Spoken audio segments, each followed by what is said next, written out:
आपण बघू शकतो की जळगाव जिल्ह्याच्या अनेक तालुक्यांमध्ये रात्रीपासून त्या ठिकाणी मुसळधार पाऊस सुरू आहे। आपण सध्या जळगावच्या चाळीसगाव तालुक्यामध्ये उभे आहोत। रात्रीपासूनच जळगावच्या चाळीसगाव तालुक्याला पावसाने अक्षरशः झोडपून काढलेला आहे। डोंगरी आणि तितूर नदीच्या या ठिकाणी उगम स्थानावर मोठ्या प्रमाणावर पाऊस त्या ठिकाणी सुरू आहे। एकंदरीत परिणामी या ठिकाणी डोंगरी आणि तितूर या दोघही नद्यांना मोठ्या प्रमाणावर पूर आलेला आहे। शहरातील अनेक सखल भागांमध्ये त्या ठिकाणी पुराचे पाणी शिरल्याचं आपल्याला बघायला मिळालं। हजरत पीर मुसा कादरी बाबाचा दर्गा परिसराला त्या ठिकाणी पुराचा वेढा बसलेला होता।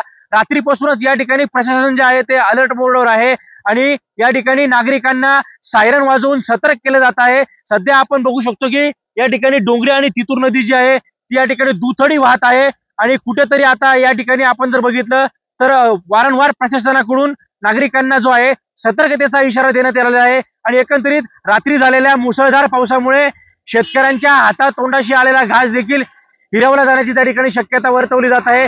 एकंदरीत शेती पिकांना या मुसळधार पावसाचा मोठ्या प्रमाणावर फटका बसण्याची शक्यता या ठिकाणी वर्तवली गेली आहे। आणि अजून बघू शकतो की या ठिकाणी पावसाचा जोर जो आहे तो या ठिकाणी आपल्याला कायम पाहायला मिळत आहे। खिमचंद कुमार, TV9 मराठी, चाळीसगाव, जळगाव।